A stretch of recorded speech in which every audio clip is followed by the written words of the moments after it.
Bonjour à ceux qui sont arrivés, on va encore attendre une petite minute avant de démarrer.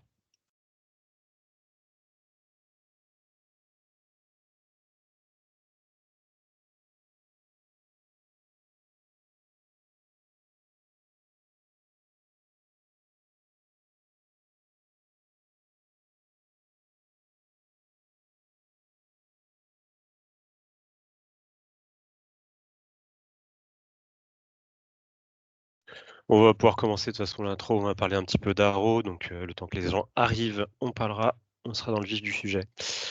Est-ce que déjà vous m'entendez bien? Est-ce que vous voyez mon écran? Oui, Oui, oui. parfaitement. Super, merci. Alors, il y a la team, dans le chat, qui pourra répondre à vos questions. Donc posez des questions dans le chat. Éventuellement, vous pouvez aussi ouvrir le micro, et parler si vous avez envie. La session, elle peut être totalement interactive. L'idée d'aujourd'hui, c'est de reparler de la lettre AMP, et surtout, de tout ce qui est arrivé depuis, l'année dernière avec les différentes releases, et aussi, différenciant. On fera peut-être un petit sizing ensemble pour voir si on a le temps. Surtout, voilà, si vous avez besoin d'échanger sur des sujets, n'hésitez pas, que ce soit dans le chat et donc Miguel et Luis vous répondront ou sinon prenez votre micro et du coup posez-moi les questions. OK?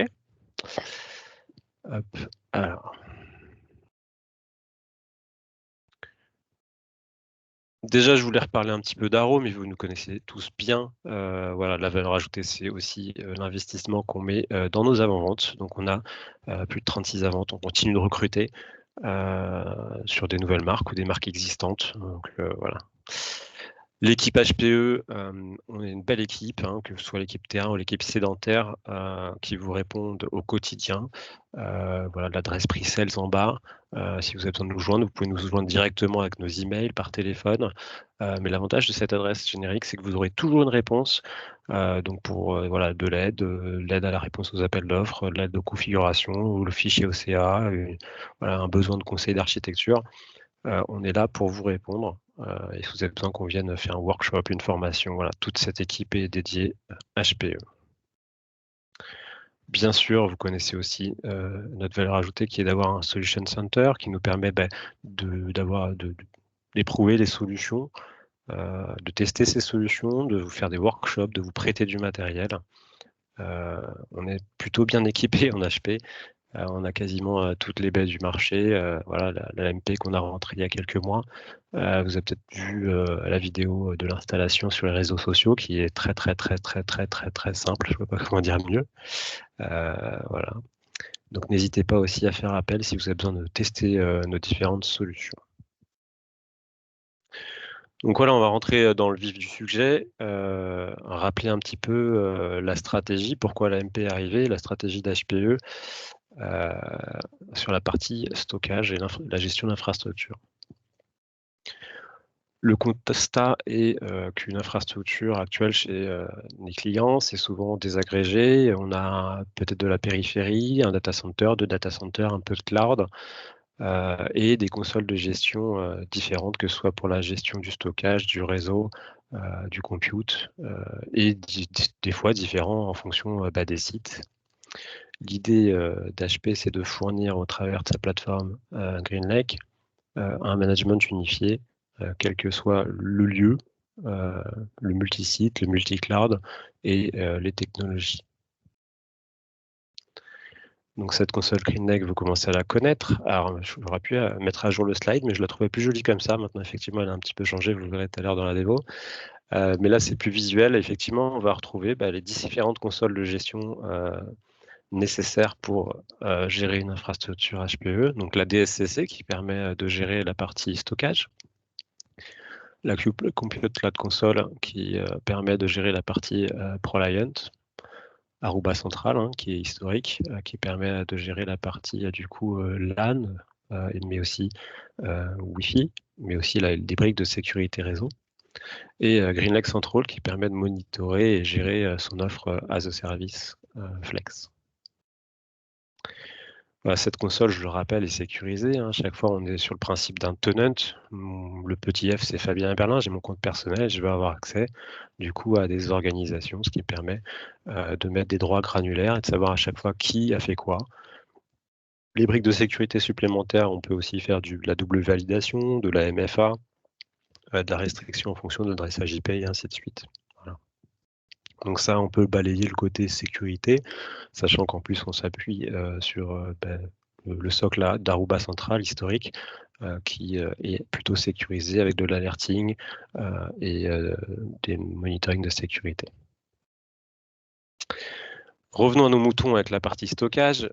Si on prend en compte la partie stockage, voilà, on va retrouver du matériel avec de l'OS embarqué. Donc là, on est sur partie virtualisation avec SimpliVity, notamment DHCI. On va retrouver les Alletra 5000, 6000, 9000 et cette nouvelle architecture, l'Alletra MP, qui est en full NVMe et 100% de disponibilité garantie. Donc on a cette partie stockage, mais on va rajouter des couches du coup de gestion d'infrastructure, la DSCC, vous l'avez compris, pour gérer la partie bloc, file, aussi le SAN management, on va avoir des consoles de gestion, le data operation, PCBE qui est Private Cloud Business Edition qui permet de monitorer mais aussi de gérer son infrastructure DHCI et SimpliVity. Voilà, on va avoir donc des couches de gestion SaaS, c'est des consoles qu'on va retrouver dans cette GreenLake Cloud Console. Et après les services de données, on va retrouver du coup des services additionnels tels que Disaster Recovery, qui est un Zerto qui est hébergé, enfin managé depuis la DSCC en plus, oui, Backup and Recovery, qui est du coup une offre de backup as a service et ainsi de suite. Donc ça, tout ça, ça s'enrichit chaque fois. PCBE c'est sorti récemment.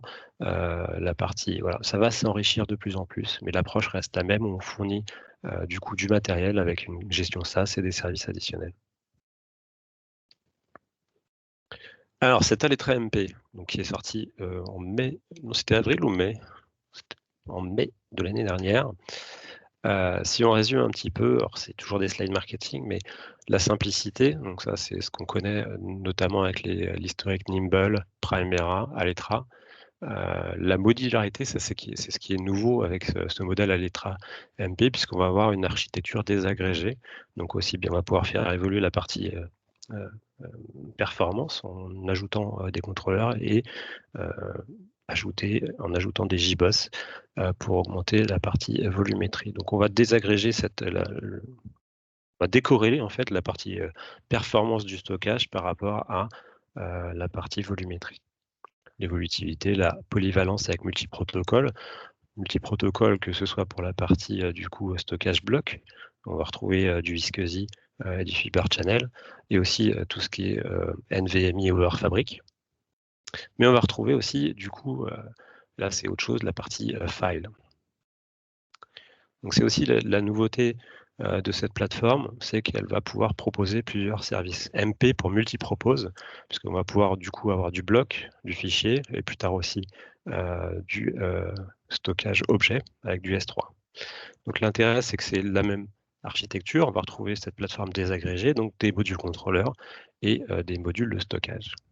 Tout ça managé depuis la console SaaS. Alors cette console SaaS, qui est du coup la Data Services Cloud Console, alors maintenant ça s'appelle Data Services tout court, on garde les bons vieux acronymes. Vous l'avez connu avec les Alletra 5000, 6000 et 9000, mais aussi du coup vous pouviez quand même ajouter aux baies d'ancienne génération, Nimble et Primera. L'intérêt de cette console, c'est de gérer de manière centralisée tous ces équipements. Donc que vous ayez du Nimble, de la Letra MP, de la Primera, vous aurez une console de gestion unifiée avec le même mode de management. Revenons à la plateforme MP, du coup, vous l'avez compris, on peut faire soit du bloc, soit du file, alors pas les deux en même temps. Le file étant une couche vaste data, mais ça ouvre aussi du coup la possibilité d'avoir sur la même plateforme d'autres offres plus tard. Alors, vous l'avez compris, c'est notre contrôleur, une fabrique NVMe, donc c'est des switches 100 Go et des nœuds de capacité. On va retrouver tout ce qu'on avait sur la partie Alletra 9000, donc les 100% de disponibilité garantie, les achats et la partie DR, donc on est en cluster actif-actif. Et tout ça, toujours encouragé par l'IA. Alors c'est plus, vous retrouverez plus la lettre AMP du Anko ou dans InfoSight, ce sera complètement intégré dans la DSCC. Pour l'instant, on n'a pas encore tout, on n'aura pas le cross-stack analyze qu'on avait pour la partie VM, mais c'est en cours de développement.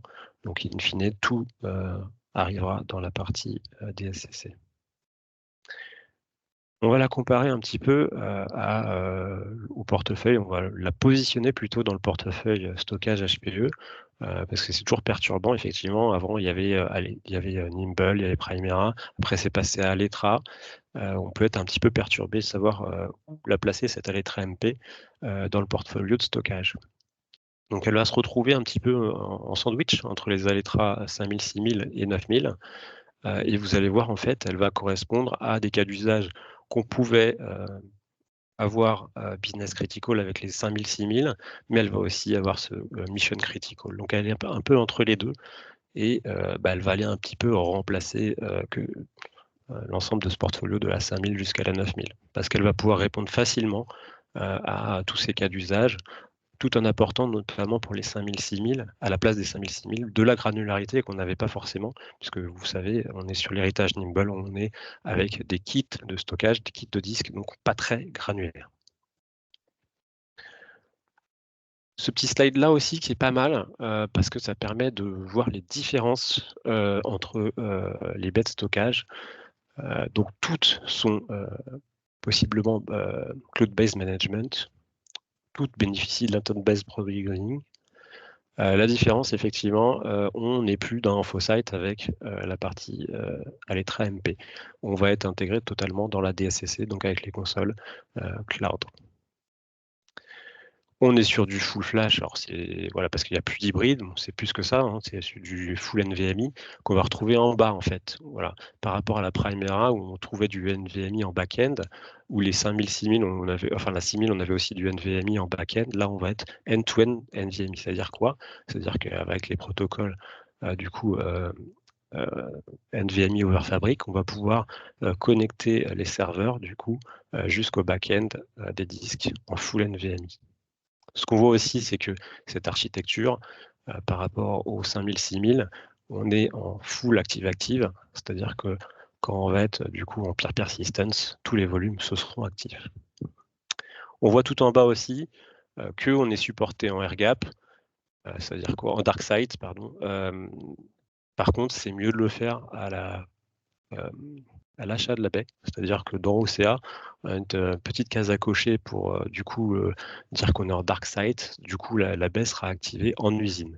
Alors on peut tricher aussi en dark site, c'est-à-dire qu'on peut activer la baie en la connectant à Internet et après la déconnectant d'Internet, mais ce qui fera que vous aurez en permanence une petite alerte sur la baie, c'est pas forcément très agréable. Alors je ne vous demande pas de lire ce slide parce qu'il y a beaucoup d'informations, mais je l'ai mis pour que vous l'ayez en PDF quand on vous enverra à la presse, parce que justement, ça regroupe toutes les informations qui sont intéressantes pour les choix techniques, que ce soit pour la réplication IP, pour le côté direct attach, c'est-à-dire que vous voyez bien que ce sera en VMware, c'est jamais supporté en VMware IP, ça peut être en VMware FC, les différents types de connectiques. J'ai entouré en bas la GreenLake for Block Storage MP pour voir aussi qu'on n'a pas encore tout. Tout n'est pas encore arrivé. Alors, on a la réplication synchrone en iSCSI, mais on n'a pas encore la peer persistence. Elle arrivera à l'été. Voilà, ce petit slide à conserver. Toujours faire attention, encore vérifier dans Spock les différentes compatibilités sur chaque projet. C'est indispensable. Faut encore, en FC, quasiment tout est disponible, mais quand vous faites du iSCSI, vaut mieux qu'on vérifie ensemble pour ne pas se planter. Alors, on va passer à la roadmap. Donc effectivement, en V1, donc la sortie l'année dernière, on a eu les architectures à 2 nœuds, donc du coup les contrôleurs et les disques dans la même enclosure. En octobre, on a eu la 32 cœurs qui est arrivée, avec la possibilité d'ajouter des modules d'extension JBoss. 2 maximum. La 8 cœurs n'en bénéficiant pas. Peut-être que ce sera ouvert plus tard, mais pour l'instant, ce n'est pas le sujet.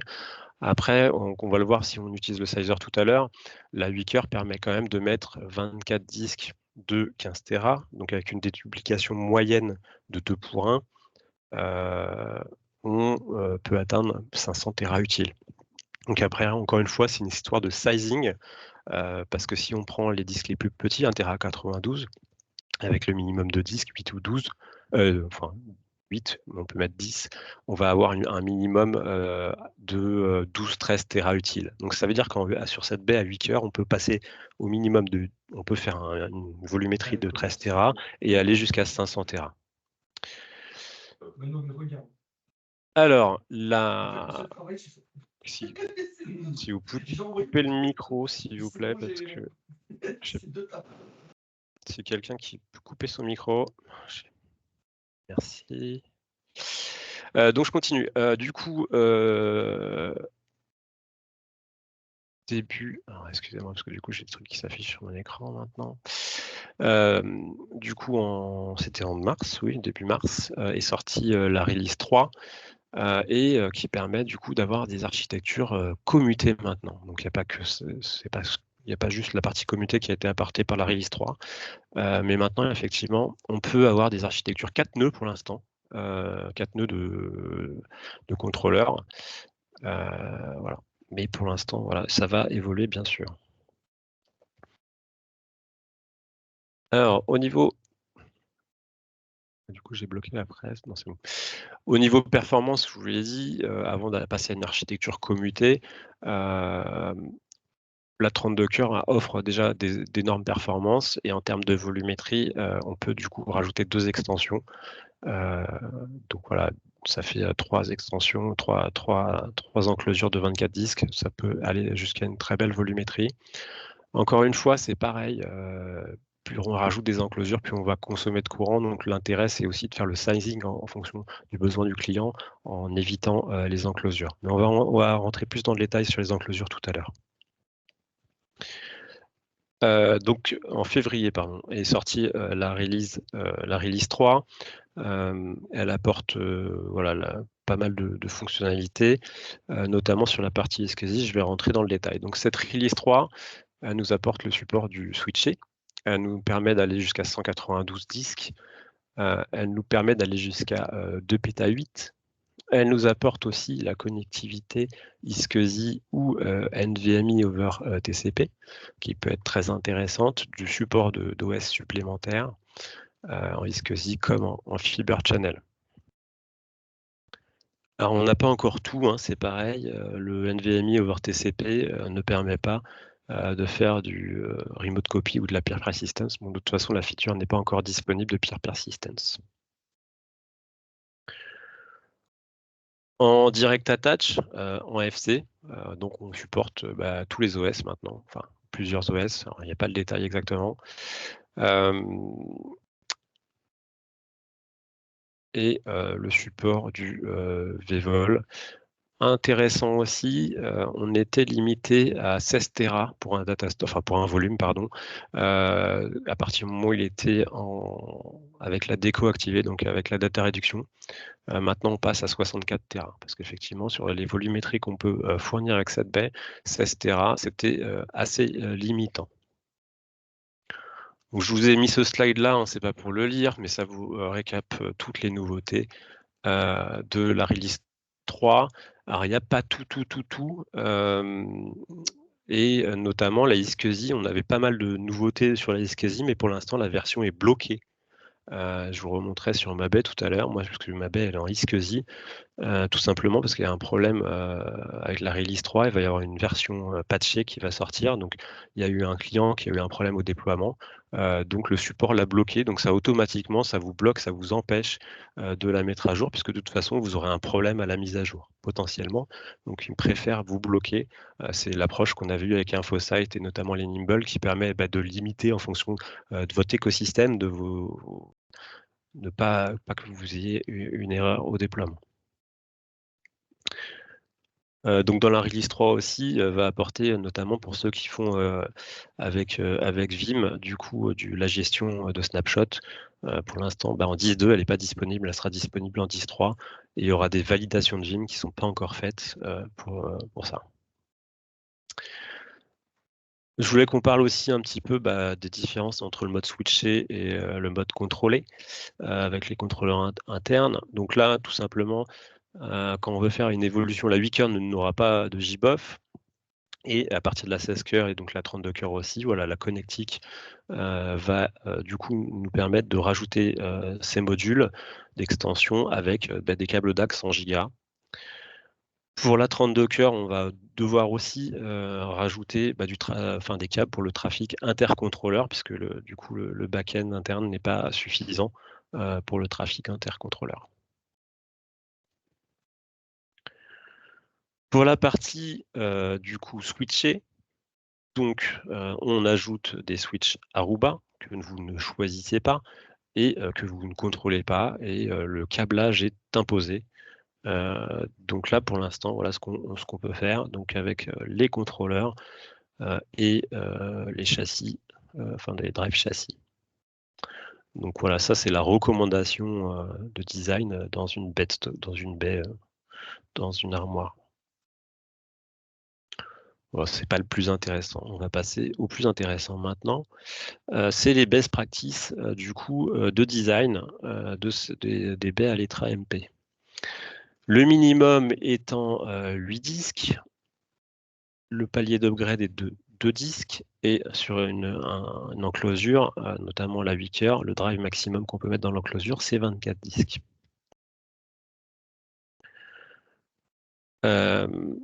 Les recommandations aussi, quand on va avoir plusieurs enclosures, c'est aussi du coup d'avoir de distribuer de manière symétrique les disques. Ça, c'est l'héritage 3 parts, on faisait déjà ça comme ça.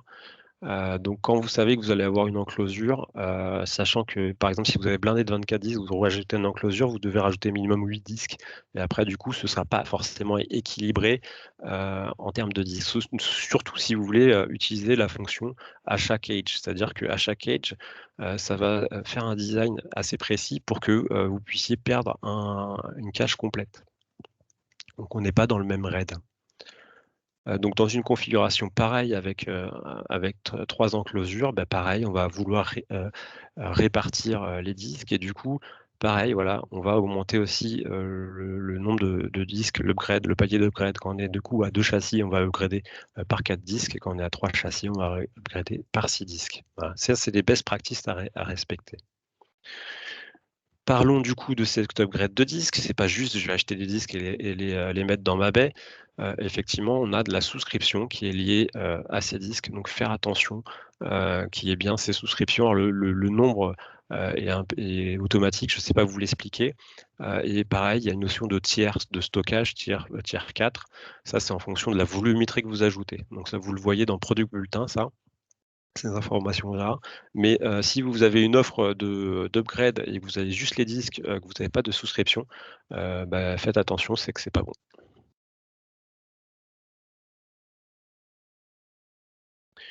Donc dans le détail pour la configuration, la différence entre achat cage et achat disque, c'est qu'effectivement, vous allez il y a une répartition en fait des raids en fonction des châssis pour pouvoir perdre et avoir une réplication et pouvoir perdre du coup un tiroir complet.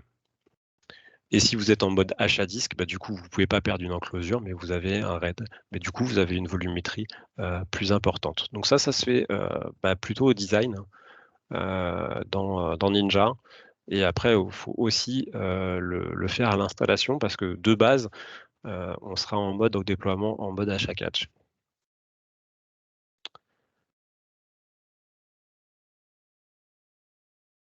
Alors ça, c'est les différences, je vous l'ai mis aussi pour vous voyez ces informations en fonction des niveaux de RAID, en fonction soit du achat cage ou du achat disque. Mais ça, c'est pour vous l'ayez plus tard. pareil, ça c'est des informations importantes sur l'algorithme.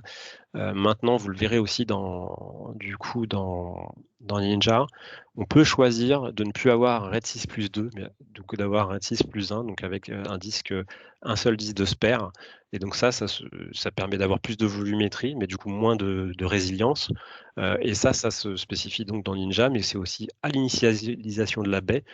Du coup, il faut passer en mode CLI, le sparing algorithme sur minimal. Ça fait que vous aurez une volumétrie plus importante, mais du coup, la contrainte, c'est que vous aurez une résilience moins importante.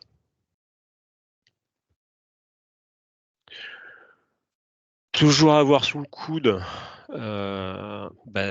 Spock. C'est important d'avoir Spock, parce que comme je vous l'ai dit, pour la partie iSCSI, ça reste important de vérifier les compatibilités et pas d'avoir de surprises, de mauvaises surprises surtout. Sun Design référence guide, c'est des références architecture pour le design Fiber Channel iSCSI, la partie aussi backup, donc ça c'est important à voir. Et puis le Support Center, c'est là où vous allez trouver aussi les release notes, les manuels. Pour l'instant, quand vous faites une recherche sur le site d'HP, vous n'allez pas facilement trouver tout ce qui est sur la lettre MP. Moi, je retrouve uniquement à partir du support par rapport à ma baie. Alors après, si vous voulez des guides et tout ça avant d'avoir des baies, vous pouvez me solliciter pour que je vous envoie les différents guides ou les release notes, parce que des fois, c'est pas ultra accessible.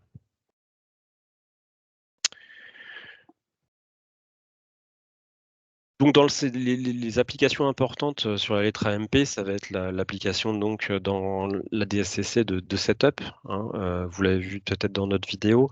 On ajoute la souscription, on va après localement mettre une adresse IP à la lettre AMP avec notamment si on veut le dongle USB Bluetooth, et après on va gérer sa baie avec Data Host Manager et Block Storage. Important aussi, c'est les niveaux de support, mais que vous connaissez déjà. Maintenant, de base, j'ai vu qu'on pouvait mettre du 7 ans, au moins pour la souscription. Alors je pense que j'imagine pour le support, c'est la même chose. Tout à l'heure, quand j'ai fait le sizing, effectivement, c'est une demande importante de clients finaux, de partenaires, d'avoir directement du 7 ans plutôt que d'imaginer à peu près le prix que ça coûterait. C'est voilà, de plus en plus. Alors, des gens, des fois, demandent 10 ans. Bon, pour l'instant, c'est pas possible, ce sera 7 ans. Niveau de support, donc, que vous connaissez sur la partie serveur, hein, basique. Du coup, on est sur du 24, du J+1, pardon. Une petite nouveauté aussi avec cette baie à lettre AMP par rapport aux baies haut de gamme d'ancienne génération, c'est qu'on a retrouvé le Exchange Support, c'est-à-dire qu'on vous envoie les parts. Ça, c'est ce qu'on avait sur Nimble. Donc, comme ça, vous recevez les composants et vous le changez vous-même, ce qui est très simple à faire, hein. Pareil pour la partie contrôleur, si vous avez une panne de contrôleur. Pourquoi on a ajouté ça? En fait, 90% du temps, on envoyait un technicien, mais dans un data center, le technicien ne pourra rien faire. Donc, ce n'était pas forcément utile. Donc là, vous pouvez baisser un petit peu le coût de la maintenance en mettant de l'Exchange Support. Voilà. Il y a bien sûr du niveau plus haut de gamme avec la partie Complete Care. J'ai pas mis là, mais il y a aussi les services d'installation qui ne sont pas obligatoires, hein. Vous pouvez choisir de faire du Customer Self-Install. Ça se passe plutôt bien. Alors, par retour d'expérience, on a pas mal de partenaires là qui les ont installés eux-mêmes, donc ça se passe plutôt bien. Pareil, les premières fois, vos techniciens peuvent nous solliciter pour avoir de l'aide, hein, c'est le cas d'un partenaire. Des fois, il y a aussi des petites surprises, hein, je vais être honnête, on a eu un problème d'intégration à l'usine, la carte iSCSI n'était pas dans le bon slot, il faut juste la remettre dans le bon slot, donc voilà. On est sur un produit qui commence, donc peut y avoir des petites erreurs, mais j'ai pas eu de problème d'installation critique. Voilà, les déploiements se font bien. Donc après, c'est un petit peu comme vous voulez. Les premières installations, si vous voulez être assuré, vous pouvez faire appel à HP, à prendre le service d'installation, mais voilà. Après, vous pouvez être autonome complètement. Je voulais aussi vous parler de l'intégration avec VMware. Alors, aucun rapport avec le licensing VMware et Broadcom, mais j'ai eu des dossiers où on m'a dit que d'autres des concurrents étaient mieux placés sur l'intégration VMware. Et j'étais totalement surpris parce que c'est vrai qu'on met nous en avant la partie DSCC, la partie Cloud Console, mais vous pouvez aussi avoir du monitoring intégré dans votre vCenter. Et ça, je tenais aussi à vous le remontrer parce qu'effectivement, c'est plutôt intéressant.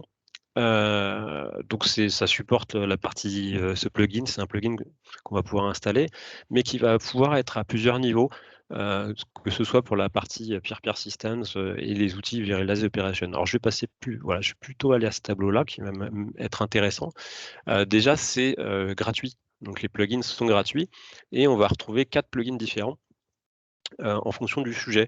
Donc le SIP, alors ça fait un peu bizarre, Storage Integration Pack, donc il va s'intégrer dans le vCenter, qui va nous permettre de créer des volumes et provisionner des volumes, voir les data stores, la performance.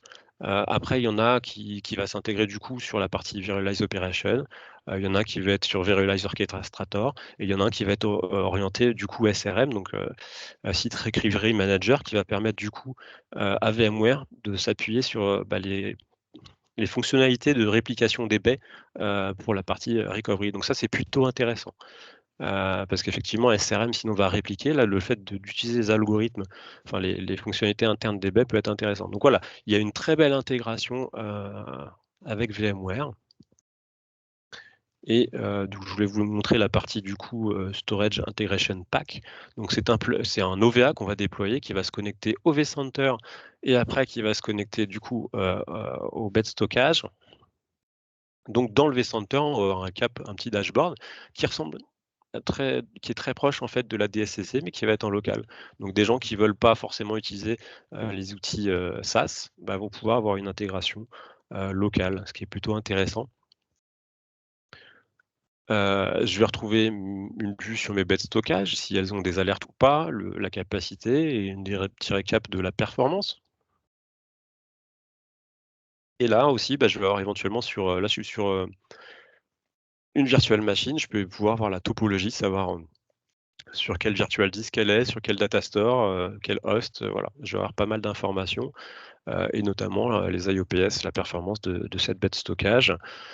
Et je vais pouvoir avoir aussi des dashboards de performance en local de mes data stores. Donc ça, c'est les mêmes vues que vous avez sur InfoSight, sauf que du coup, ça va être on-premise. Plutôt que d'aller voir dans la DSCC ou sur la bête de stockage, vous aurez de manière intégrée. Donc voilà, il y a des gens qui aiment bien regarder localement. Ça évite d'avoir plusieurs outils. Donc ça peut être intéressant aussi. Voilà, je voulais faire le parallèle. Du coup, dire aussi qu'on a aussi des outils pour s'intégrer on-premise. On ne fait pas tout cloud, voilà. Tout n'est pas obligatoire. Vous avez aussi des outils pour monitorer et gérer votre infrastructure de manière locale. Voilà, c'était tout pour aujourd'hui. L'idée, c'était de faire un petit récap rapide des nouveautés. Euh, je vous propose si vous avez des questions, et après on pourra regarder un petit peu le sizer pour voir le positionnement. Alors du coup, alors. Olivier qui demandait s'il y avait une dispo pour le Cross-Stack Analyze. J'ai pas encore les dates. Il faudrait que je regarde les Tech Talks. Et oui, tu auras les slides, Olivier. Est-ce qu'il y a d'autres questions? Est-ce que vous arrivez à bien positionner cette Alletra MP? Alors, Olivier demandait Alletra File. Oui, la partie Alletra MP for File Storage est disponible, hein. Donc, mais c'est un autre produit.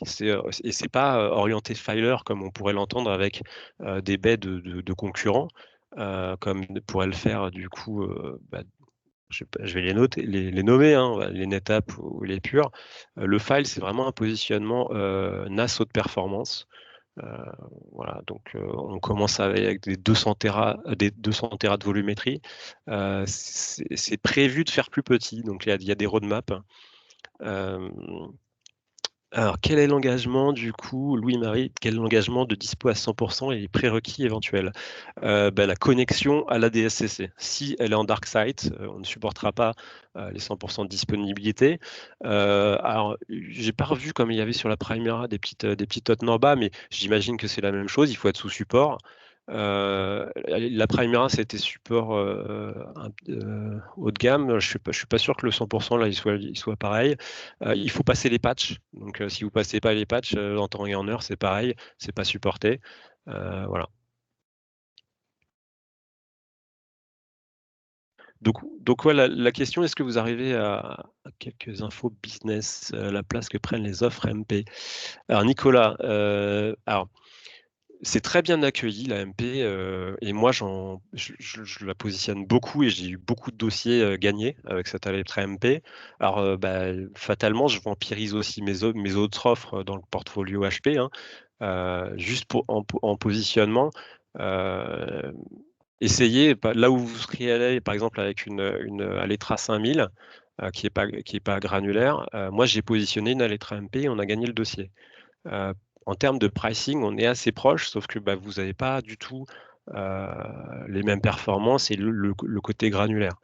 Donc effectivement, tout à l'heure, quand je vous ai montré le portfolio et qui avec la lettre MP au milieu, bah oui, elle va grappiller en bas du panier, mais elle va grappiller aussi en haut du panier. C'est ce que je vous ai dit tout à l'heure, avec le sizer, et on va essayer de travailler un petit peu sur le sizer, c'est qu'on va pouvoir commencer petit, 13 téra et aller jusqu'à 500 téra à 7 baies.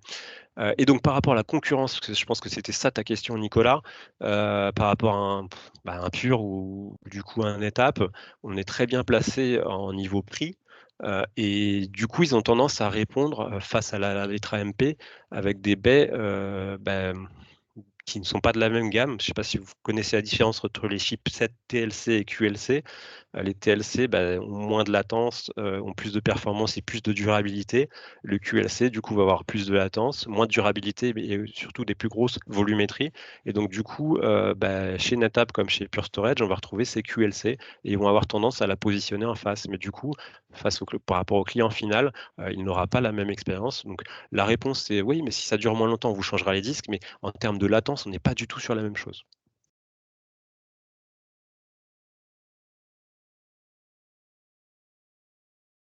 N'hésitez pas à ouvrir le micro, hein, si vous voulez parler, hein.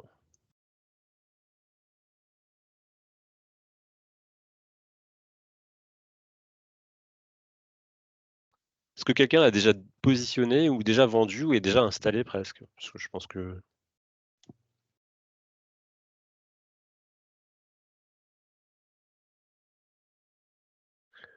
on va regarder le Sizer ensemble et donc je pense que vous connaissez tous Ninja Online. Maintenant, on n'est plus sur, un Ninja Star, du coup, sur votre poste de travail. Donc là, nous, ce qui nous intéresse, c'est Block Storage, mais pour ceux qui voulaient faire du file, le Sizer est disponible aussi. Donc aujourd'hui, on est plus sur la partie bloc. Alors moi, j'ai ouvert des configurations, mais c'est des configurations de test. Donc là, on a le Sizer. Alors je vais le supprimer, on va recommencer ensemble. Hop. Alors, ça ressemble beaucoup à votre Ninja que vous aviez, en local. Donc on va commencer sur la partie node, donc du coup 8 cœurs, 16 cœurs, 32 cœurs et le nombre de nodes, on peut aller, du coup, jusqu'à 4 nodes et donc du coup on passe forcément en mode switché. 4 nodes étant le maximum pour l'instant pour l'offre switchée. On va rester sur la partie, normal entre guillemets sur la partie intégrée et on va commencer avec la 8 cœurs, OK? Tout de suite, vous avez les performances qui s'affichent, de par rapport au contrôleur et ça s'adapte aussi en fonction, du network. Là, pour l'instant, on n'a pas de limitation. Hem En termes de performance, là, on va pouvoir aussi, faire varier, le pourcentage, de read and write et aussi la taille de bloc. Donc ça, c'est intéressant. C'est vrai que par le passé, chaque constructeur, mettait la taille de bloc dans son sizer qui les arrangeait. Là, on va pouvoir voir les différences et la différence entre, le déco et le sync provisioning en termes de performance, c'est effectivement, on n'a pas les mêmes performances si la déco est activée. Là, vous l'avez sous forme de camembert, vous pouvez l'afficher sous forme de liste. Effectivement, donc là, on a, en fonction de la taille de bloc, la bande passante, disponible, et les IO et la latence. Sachant que, c'est le minimum que vous pouvez avoir, c'est-à-dire que, voilà, c'est précautionneux, vous aurez sans doute, plus. La partie power qui est importante aussi, le côté, vert, green, est important. Dans un châssis, quand vous aurez jusqu'à 2410, vous aurez 1 kilowatt de consommation, et si je rajoute du coup des enclosures, vous verrez tout à l'heure que, on va avoir une consommation supérieure. Donc l'intérêt, c'est toujours d'essayer de rester dans une seule enclosure, pour le côté, empreinte, mais on n'est pas en reste avec l'évolutivité. Donc là, je suis sur un ratio, de 2 pour 1. Hem, Si jamais ça vous intéresse, j'en ai pas parlé aujourd'hui, mais maintenant il y a une facilité d'engagement d'HP sur la partie, data réduction. Officiellement, c'est de 3 et en prenant en compte les snapshots et toutes les disponibles. Donc ça, on peut avoir un engagement, mais il faut avoir un petit audit. Et après 4 pour 1, mais avec la prise en compte des snapshots et tout ça. Moi, j'aime bien être précautionneux. Beaucoup de gens chez HP, donc maintenant, prennent un ratio de 2,5. Moi, voilà, je préfère être précautionneux. 2 pour 1, on est sûr qu'on va les atteindre.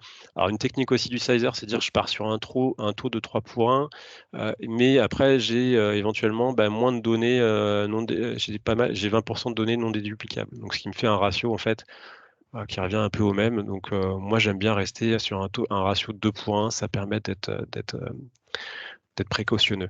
Alors, là, je suis sur une Maker. En termes de capacité, voilà. Donc, ce qui est intéressant, c'est qu'on va regarder le minimum et le maximum.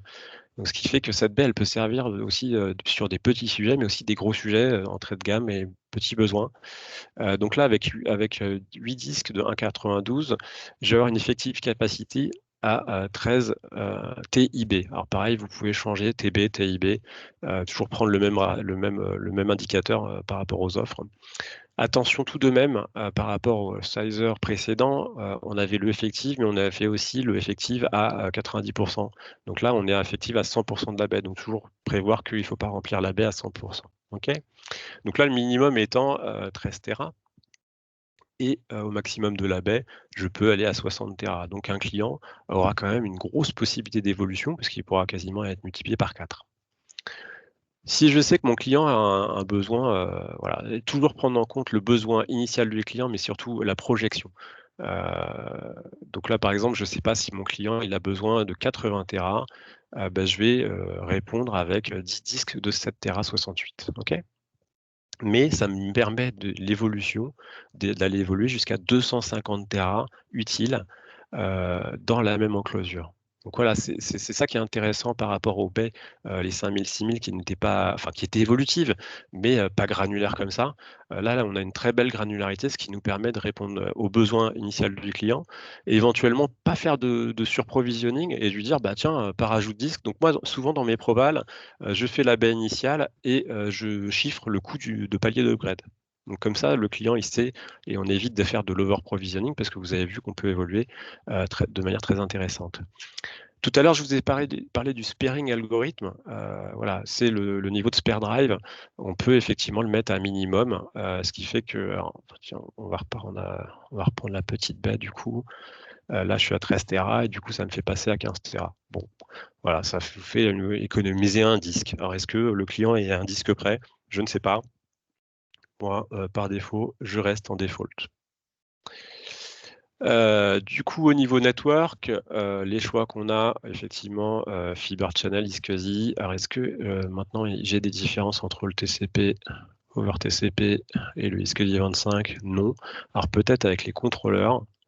Si je passe en 32 cœurs, là, vous avez vu, j'ai des parties qui sont grisées. Alors ça, c'est soit par rapport au disque, soit par rapport au network. Donc on va aller tout de suite changer la partie network. Par exemple, on va se mettre en Fiber Channel.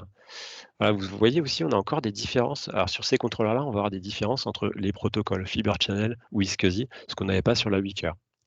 Donc voilà, des fois, ça peut être intéressant de rester sur du Fiber Channel. Et donc effectivement, en fonction de l'évolution du nombre de slots, alors pour l'instant, on ne peut pas en mettre autant de Fiber Channel, sachant que les cartes sont 64 Go, mais pas les transceivers. Donc on aura aussi des possibilités d'upgrade. Et là, vous avez sur la partie IOPS, c'est le nombre de disques qui compte du coup pour la partie performance. Donc quand je vais upgrader le nombre de disques, je vais aussi gagner en performance. On retombe sur ce qu'on avait quand on avait les disques rotatifs, le nombre d'axes. Là, pareil, par rapport au nombre de disques, on va avoir un peu plus de performance. Donc voilà, tout ça pour vous dire que on peut répondre à tous les cas d'usage avec l'AMP. C'est juste une question de design. Et là, bien sûr, moi comme mon équipe, on peut vous accompagner là-dessus, sur ces propositions. Est-ce qu'il y a d'autres questions? Alors, Olivier a dit vendu et installé, c'est parfait. Et Vincent qui dit: «Il faut signer le papier». Oui, effectivement, pour la partie déco, il y a l'engagement à 3 points, ferme et après il y a l'engagement, de base à 4 points, mais qui prend en compte tous les mécanismes de data réduction et de clone et tout ça. Voilà. Bon, s'il y a pas d'autres questions, on va pouvoir clore ce webinaire. Je vous remercie de votre attention. J'espère que vous avez encore appris des choses et puis, je vous confirme qu'on a une bonne tendance avec cette lettre AMP et que voilà, si vous voulez de l'aide, n'hésitez pas à nous solliciter. Donc on a la baie au lab si vous voulez explorer un petit peu plus. Je vous encourage à nous solliciter. Mais écoutez, je vous souhaite une bonne journée et puis, un bon appétit. Merci Fabien, toi aussi. À bientôt, au revoir. Merci, bonne journée Fabien.